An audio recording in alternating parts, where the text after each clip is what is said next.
I was Eleanor Vance, born with a silver spoon in my mouth. A car accident blinded me and also showed me the true colors of my husband and best friend. They thought I was blind and signed a huge insurance policy, plotting a deadly trap together. But I not only regained my sight, but also orchestrated a shocking fake death. At the funeral, I personally tore off their disguise, watching them go from feigning concern to fighting like dogs, and finally heading towards destruction. My hands trembled slightly, and the lines under the pen tip were crooked. Charles stood behind me, his tone gentle but with an undeniable urging. Luo, sign quickly. These are all documents that the company urgently needs to process, involving the follow-up of the acquisition. The acquisition, my company, Vance Corp., was acquired by Charles's company, Miller Holdings. After I lost my sight, my former pride is now his property. I lowered my head, trying to hide the clarity in my eyes, only hoping he wouldn't notice my absent-mindedness.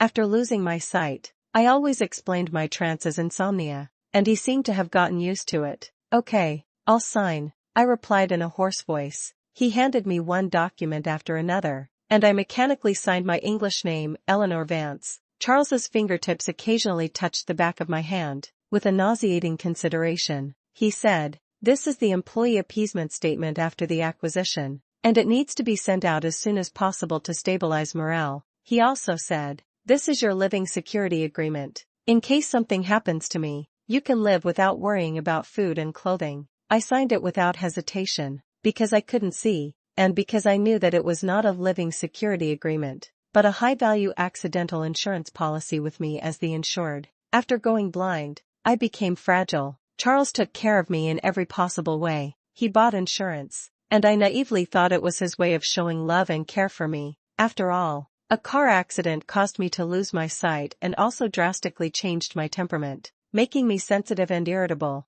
But he never complained and was always patient in coaxing me. After signing, Charles thoughtfully helped me to the living room sofa and played a short drama I liked for me. "You listen first, I'll go cook for you." He kissed my forehead, and his footsteps faded away. I gripped the sofa armrest tightly, my fingernails almost embedded in the leather. It's been a week since my vision returned, and I've been hiding it from everyone, including Charles. I don't know why, I just instinctively feel that this secret is my talisman. The doorbell rang. It's Sophia, my best friend, inseparable since university. Luo, I'm here. I brought you your favorite Nama chocolate." Sophia's voice was as energetic as ever. She often came to see me after I went blind. I squeezed out a smile on my face. Sui, come in quickly." Sui is her Chinese nickname, and I'm used to calling her that. She walked over and sat next to me, taking my hand. "How have you been lately? Have you been feeling any better?" I was just about to tell her about regaining my sight, but as I opened my mouth,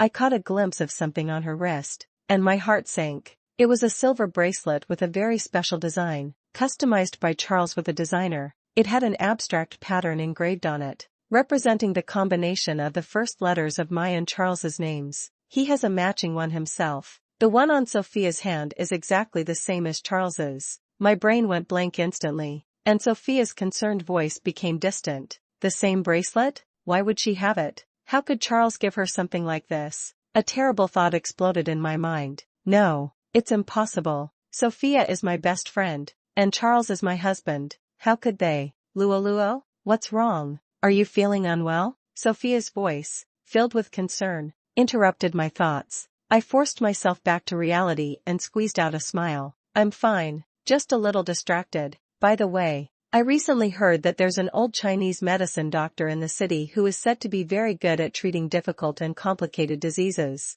I want to try and see if it might help my eyes." I carefully observed Sophia's expression. Her face was filled with pure surprise and concern. "Really? That's great. Luo, you must try it. What if it works?" She squeezed my hand, her tone so sincere that I almost thought I had just imagined seeing the bracelet. She was acting too normal. So normal that I started to wonder if I was being paranoid. Maybe the bracelet was just a coincidence? Maybe Charles just had an extra one custom-made to give to Sophia as a friend? But that special design, that pattern that represents the combination of my name and Charles's, how could it be given to someone else? The doubts not only did not dissipate, but surged up like a tide. "Well, I want to try it." I paused, then changed the subject. "But there are too many things going on at the company lately. The aftermath of the acquisition is very troublesome, and Charles can't handle it all alone. I'll have to wait until he's done with this busy period. This was a delaying tactic. I needed time to find out the truth about the bracelet. Sophia nodded. That's right. Health is important,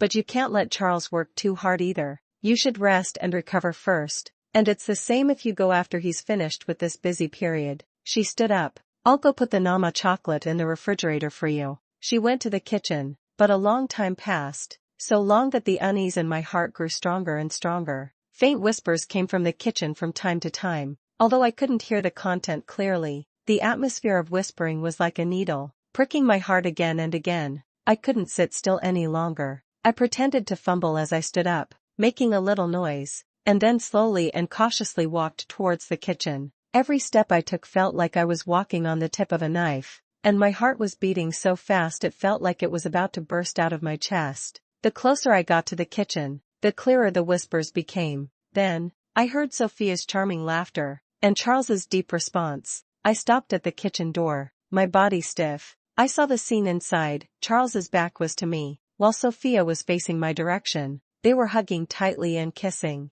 In that moment, I felt like I had been struck by a bolt of icy lightning, my hands and feet instantly freezing. They were kissing so passionately, so oblivious to everything else, completely unaware of me standing at the door. The mystery of the bracelet, the whispered secrets, everything had the most disgusting explanation. My stomach churned, and I almost threw up. Even more terrifying was the sudden realization of the true meaning of that high-value accidental death insurance. They weren't doing it for my life insurance. They wanted me to die. A massive fear gripped me, and I let out a very slight, uncontrollable gasp. Though the sound was light, it still caught their attention in the silent kitchen. Charles and Sophia separated as if electrocuted, and looked towards the door at the same time. Sophia looked panicked. She walked quickly towards me, saying, "Luo, what are you doing here? Is something the matter?" My brain was racing. I can't let them know I saw it. I immediately lowered my eyes, put on a blank, blind expression, and reached out to fumble in the air, pretending I couldn't see the road. "Charles? Sophia? Are you inside?" I groped closer, asking in a voice filled with doubt and vulnerability. "I heard you talking. Did Charles hurt his hand? Are you helping?" My words froze them instantly. Charles immediately replied, his voice with a hint of panic, "Yes, Luo. I accidentally cut myself while chopping vegetables, and Sway is helping me find a band-aid." Sophia immediately followed up, saying, "Yes, Luo. Charles is bleeding. I'll go find the first aid kit." I groped my way to their side and pretended to ask with concern, "Is it serious? Have you disinfected it?" Sophia approached me, her eyes complex, with a hint of inquiry. "Luo, what were you trying to say just now?" She obviously didn't believe that I was just there to ask if their hands were injured. She suspected that I had heard something at the door just now. I forced myself to calm down, put on a slightly coquettish expression, leaned close to Charles's ear, and whispered in a voice only he could hear, "Honey, I suddenly really want to eat fried chicken." Charles was stunned for a moment, then reacted. After I went blind, my temper became very bad, and I often got angry over trivial things, but I was also particularly easy to be coaxed with food, especially fried chicken, which I liked very much before I went blind. This has almost become my old habit of acting spoiled or diverting attention. He immediately frowned and blamed me. "What's going on? If you want to eat fried chicken, why didn't you call me? It's dangerous to run around by yourself." Although his tone was blaming, there was a hint of relief in his eyes. I took the opportunity to pretend to be angry and stomped my feet. "I don't want to eat it. I'm not talking to you anymore." Then I turned around, fumbled and quickly left the kitchen, returned to the bedroom, slammed the door shut, and locked it. Leaning against the door, I gasped for breath, my whole body weak. I was glad that my persona of having a bad temper and being greedy after I went blind saved my life. They temporarily believed my unreasonable behavior. Charles's voice came from outside the door. "Luo, don't be angry. I was wrong. I'll go make you fried chicken. Okay? Be good." My heart felt like it was being squeezed by an invisible hand, cold and painful. The gentle voice coaxing me outside was just being intimate with my best friend, planning how to kill me. After a while, I heard them leave. Through the gap in the curtains, I saw Charles helping Sophia into the car. Before the car started, they couldn't wait to kiss each other. I watched their entangled figures, tears streaming down silently. I recall the process of meeting Charles. He fell in love with me at first sight and pursued me madly. At that time, I had just experienced a family crisis and felt extremely insecure. Charles entered my life like a ray of light. He pampered me, showed concern for me, took care of me all night when I was sick, and eventually, he knelt down and proposed, promising to put me first in his life. My parents did not agree with this marriage. They felt that Charles's family background was ordinary and not a good match for me, but I was blinded by the love he created and married him recklessly. I thought I had found the person who could fill the void in my heart and love me forever. Now it seems like it's all a joke. Charles took Sophia out for a very long time, far exceeding the normal driving time. When he came back, he was carrying my favorite durian and had a flattering smile on his face. Luo, are you still angry? I bought durian and made you fried chicken. I sneered inwardly, but on the surface, I pretended to accept it reluctantly. In the middle of the night, after Charles fell asleep, I quietly got up, pretending to go to the bathroom. I didn't turn on the light. In the darkness, I found his phone with ease. Using the faint light of the phone screen, I opened his messaging app. My heart was pounding like a drum. I saw his chat history with Sophia. Their conversation was blatant, full of calculation and coldness. Sophia, has the insurance matter been taken care of? Charles, it's already signed. A high-value accidental insurance. And I'm the beneficiary. When the claim is paid, it will be enough for us to live comfortably for the rest of our lives. Sophia, that's good. What's next? Car accident? Falling from a building? Elevator shaft? Charles, a car accident is too risky, and falling from a building is difficult to control. I prefer the elevator shaft. She's blind, so it's easiest to disguise it as an accidental fall. Sophia, yeah, disguise it as an accident, and the police won't investigate too deeply. Then you can act grief-stricken, and the insurance claim will be processed quickly. My hands were shaking so badly that I could barely hold my phone. Murder. They were actually discussing how to murder me, as casually as discussing the weather. Just as I was looking at those cold words, the bathroom door was suddenly pushed open. Charles stood in the doorway, and with the help of the light from the bedroom, he saw me and the brightly lit screen of my phone in my hand. His eyes instantly became alert and suspicious. I'm done for. I was terrified. Luo, why did you turn on the light? His voice carried a hint of barely perceptible sternness. I immediately turned off the phone screen, a look of panic on my face.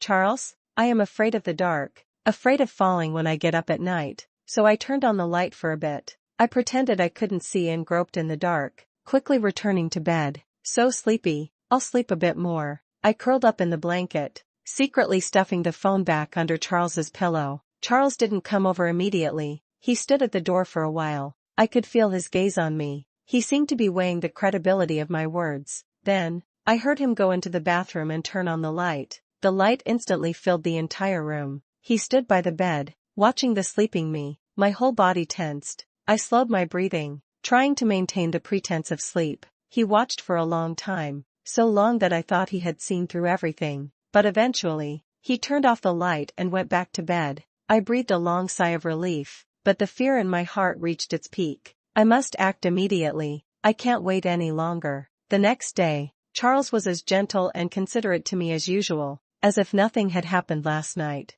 After he left, I immediately took action. I contacted a private investigator and asked him to buy me miniature surveillance equipment, a brand new unregistered mobile phone, and some self-defense tools. I placed surveillance in every corner of the house, especially the living room, kitchen, and bedroom. The new mobile phone was used to contact people outside, completely avoiding Charles's monitoring. I was like a hunter lurking in the shadows, waiting for the arrival of the prey. Before long, Charles and Sophia returned together. They said they were going to cook me a sumptuous dinner to celebrate my improvement in health. They made my favorite fried chicken. When it was served, I smelled a faint, strange odor. My heart immediately jumped. I pretended to happily eat a few pieces, and then suddenly covered my mouth. I'm so sleepy. I don't know why. Maybe I ate too much fried chicken. I staggered back to the bedroom, locked the door, rushed into the bathroom, and threw up all the fried chicken I had just eaten. My body began to weaken,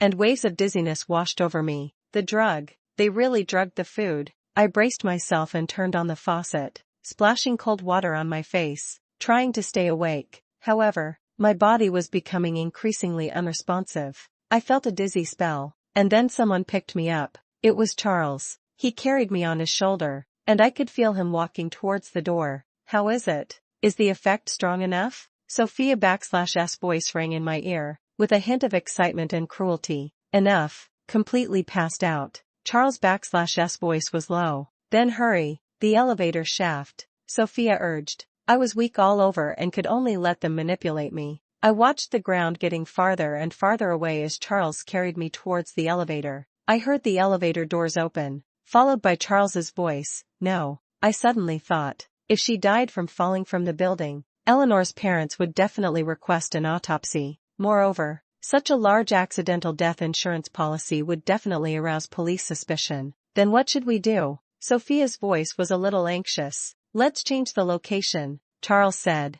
Doesn't she not know how to swim? We can take her to the beach and create the illusion of drowning. No one will suspect anything there. They'll just say she accidentally drowned. The beach? Ching. Sophia seemed to have thought of something. Good idea. Drowning is easier to fake, and she really can't swim. That settles it. Charles's voice carried a hint of satisfaction. Carry her back to the room, and after the drug wears off, tell her that we'll take her to the seaside to relax next month. I was carried back to bed. The effects of the drug gradually dissipated, and control of my body slowly returned to me. I lay in bed, feeling the lingering coldness on my body, but my heart felt like it was burning with a fire. Murder. They really want to kill me, and they've planned it for next month. I can't sit still and wait for death. After my body fully recovered, I immediately copied all the videos recorded by the surveillance camera. They contained their intimate moments, drugging, and conversations discussing the murder plot. I handed this evidence to a lawyer I trusted and agreed that if he couldn't contact me after a month, he would give the evidence to my younger brother, Ethan,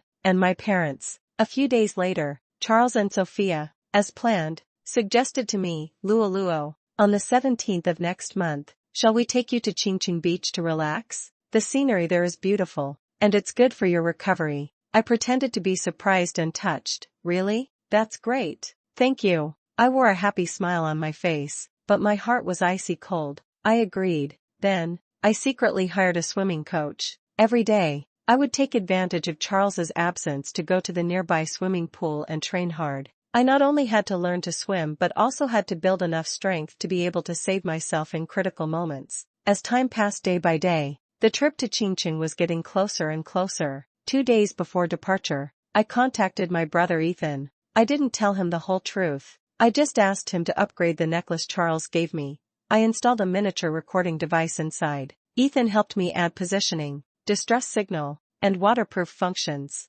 Ethan, this necklace is very important. I will activate it when the time comes. If I send you a distress signal, you must rush to the Chingching seaside immediately. I instructed him in a serious tone. Although Ethan didn't understand why, seeing my appearance, he still agreed. Sis, are you hiding something from me? No matter what, don't worry, I will definitely appear when you need me. I told him that this was one of my plans, and I would tell him the details after it was over. I knew he would support me. On the 17th of next month, we arrived at the Chingching seaside and checked into the booked hotel. In the hotel, Charles and Sophia were exceptionally intimate and friendly towards me. Charles showed concern and care, while Sophia held my hand, talking about sisterly affection. I knew they were preparing for their performance in order to leave evidence of my happiness under surveillance. The next day, they rented a yacht, saying they would take me out to sea overnight to watch the sunrise. I knew it was time for them to make their move. The yacht gradually sailed away from the coast and into the deep sea area.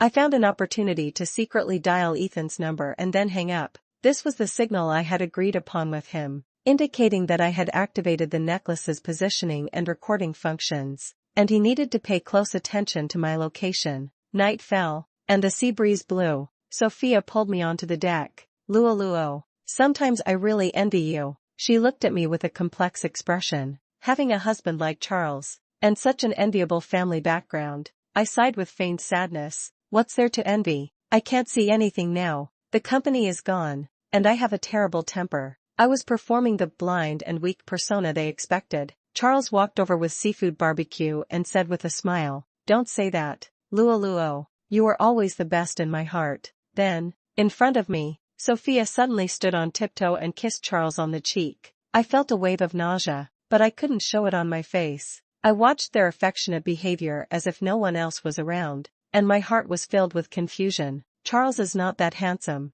nor is he the kind of man who could make a woman of Sophia's caliber devote herself to him. Sophia's ideal type has always been the kind of aloof, abstinent, and successful man, like Liam. I suddenly felt that Sophia's eyes were full of provocation and revenge when she looked at me. It was a twisted pleasure. I recalled the promises Charles once made to me, his kindness to me, those sweet memories stabbing my heart like knives. I once thought he was my redemption, the first in my life, but now it seems that I am just a tool for him to make money and kill. I couldn't help but shed tears. Luo, why are you crying? Charles asked, feigning concern. I choked and said, I miss home a little. I miss my parents. Charles, let's go back. I'm not used to spending the night at sea. This was my last test. Charles immediately refused. Fool, it's already dark, and it's dangerous to sail at sea. Besides, I've had some wine and can't drive the boat. Be good, just bear with it for one more night,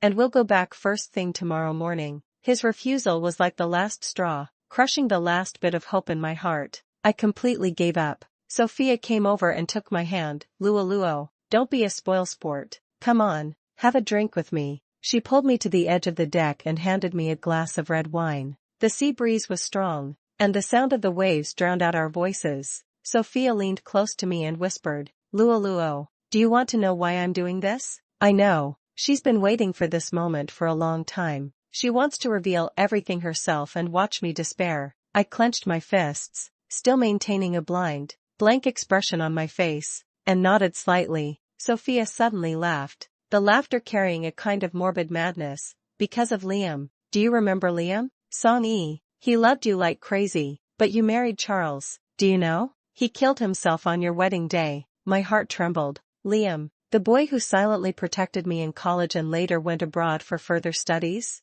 I didn't even know he. It's you. You killed him. Sophia's voice suddenly became sharp, filled with deep-seated hatred. He was so good, so loving to me, but you killed him. You took him away. I swear, I will make you pay. She gasped for breath, her voice distorted. That car accident was my doing. I just wanted you to taste the feeling of losing your sight and everything else, but you're still alive. And you even married that good-for-nothing Charles. She continued, each word like a poisoned arrow. I seduced Charles and made him fall in love with me. I told him you were blind, and the company was about to collapse, that you were worthless. I urged him to buy you insurance and then find a way to make your death look like an accident. I even lied to him that I was pregnant. The fool, wanting a child, wanting my child to inherit your property, actually conspired with me. She laughed loudly, doubling over. He thought he was doing it for love, for the child, for money. He doesn't know I was just using him.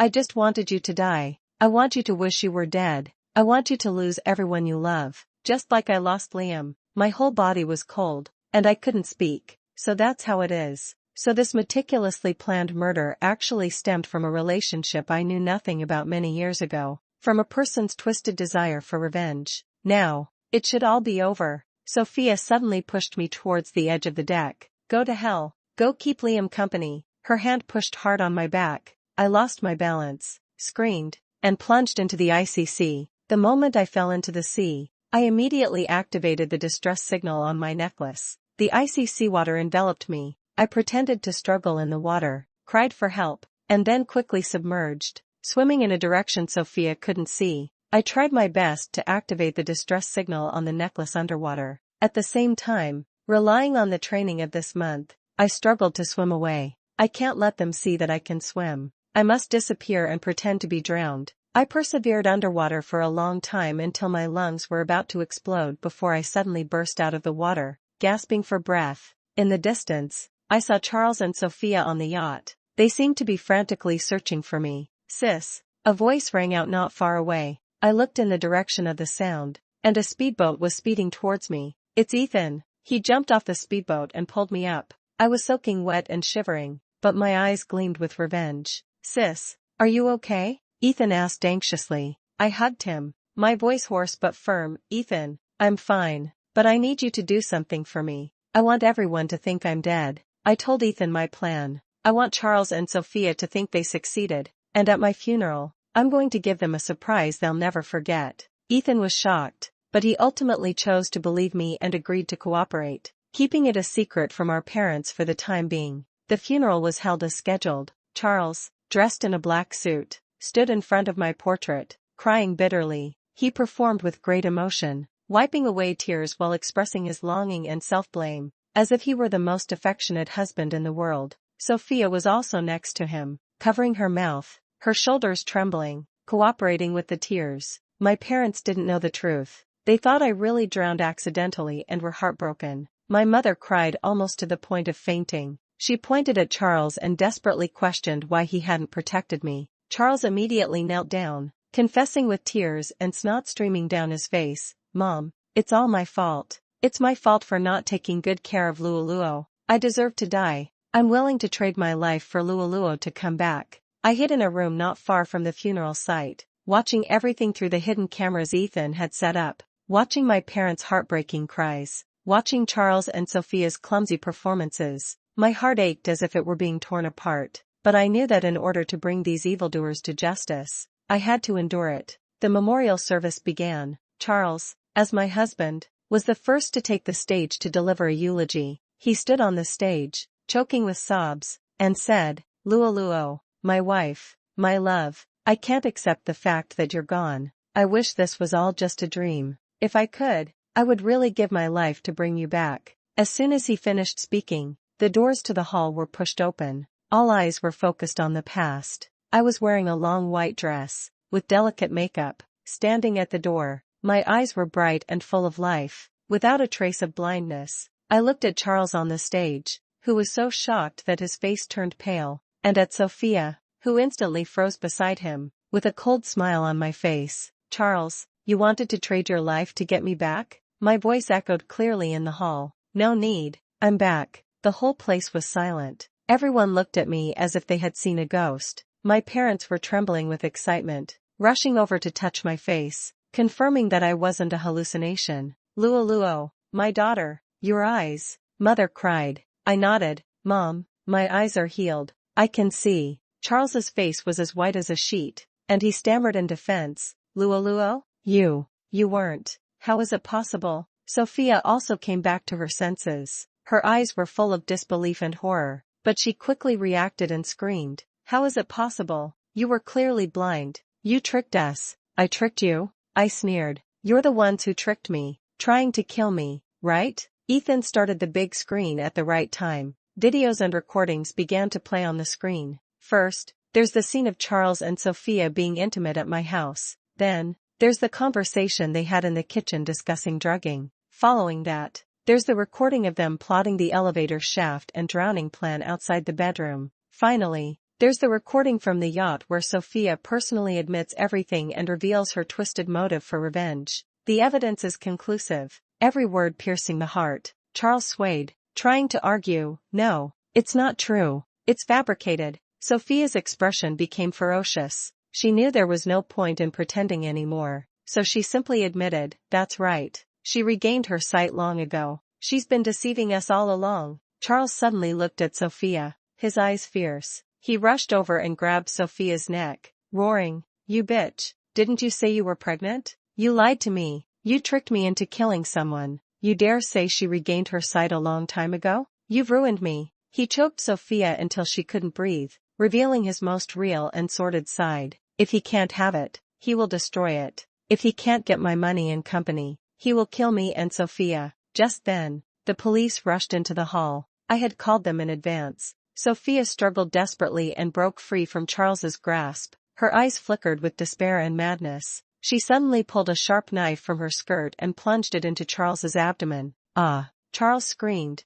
clutching his wound and falling to the ground. Sophia stood there, blood dripping from the tip of the knife. She looked at Charles on the ground, then at me, a twisted and tragic smile on her face. "Eleanor Vance, it's all you. It's all your fault," she screamed, shifting all the blame onto me. Then, under everyone's gaze, she raised the knife and slashed it hard across her neck. Blood spurted out instantly. Sophia fell into a pool of blood. The police immediately stepped forward to check and called an ambulance. Charles and Sophia, The villains who once joined forces to murder me finally ended their sinful lives in a dog-eat-dog manner. Sophia died on the way to the hospital, and Charles soon died in the hospital due to his serious injuries. Everything is over. Vance Corp was reacquired by my family with the help of Ethan and my parents. I sold the house I used to share with Charles and moved back to the Sioux family, staying with my parents. After experiencing all of this, I feel like I have been reborn. I used to think that love was dependence,